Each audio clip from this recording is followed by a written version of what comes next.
Right now, New Yorkers are staring down two crises at once: a healthcare crisis and a cynical manufactured hunger crisis. And both are caused by one man and one man only, Donald Trump.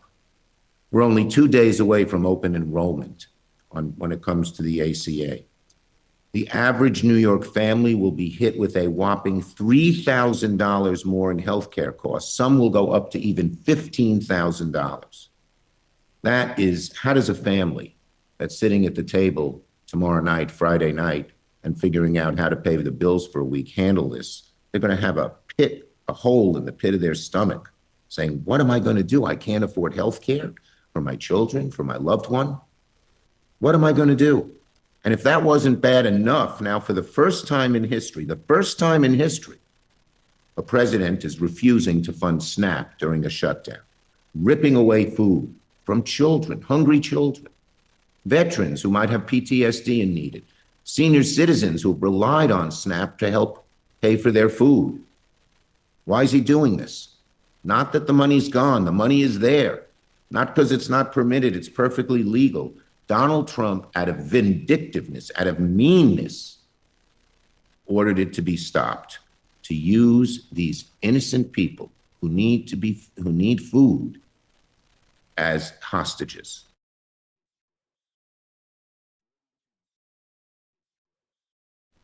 42 million Americans, 3 million in New York. That's more than 10%. That's 15% of our population. Rely on SNAP every month to afford groceries and feed their families. And Trump can fix this with the snap of a finger, with the flick of a pen. His U.S. Department of Agriculture was already ready to come in and provide the money. It's there.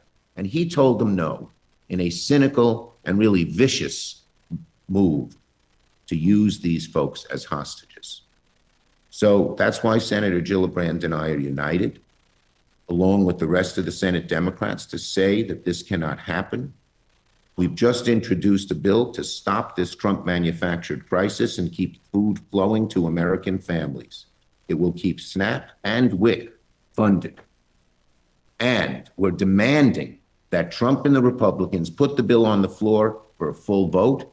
It'll pass. It'll pass in a minute. And, you know, it's so cynical of Trump.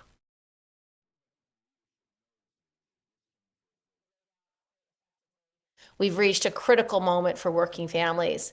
The government has been shut down for almost a month, and Republicans in Congress are still refusing to work with Democrats to stop the looming healthcare premium increases. And now, on top of all of that, on the verge of a SNAP funding lapse, the Trump administration is gearing up for allowing Americans to go hungry. SNAP is the largest anti-hunger program in the United States, helping about 1 in 8 Americans put food on their table. It's a lifeline for nearly 3 million New Yorkers, the majority of whom are children, working people, seniors, veterans, and people with disabilities. However, because of the Republican shutdown, the typical federal dollars that are needed to fund SNAP have not been distributed for the month of November.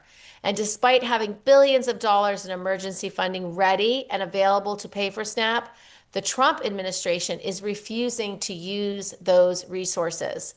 This is not the first time that Republicans have attacked SNAP.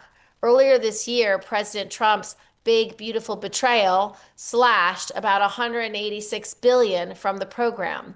President Trump and Republicans have been looking for an excuse to cut the program further, and they're trying to use the shutdown to do just that. Make no mistake, the Trump administration is trying to score political points by inflicting maximum pain on the very people they are supposed to be protecting. But for families already stretched thin, this decision is more than political. It's a matter of survival.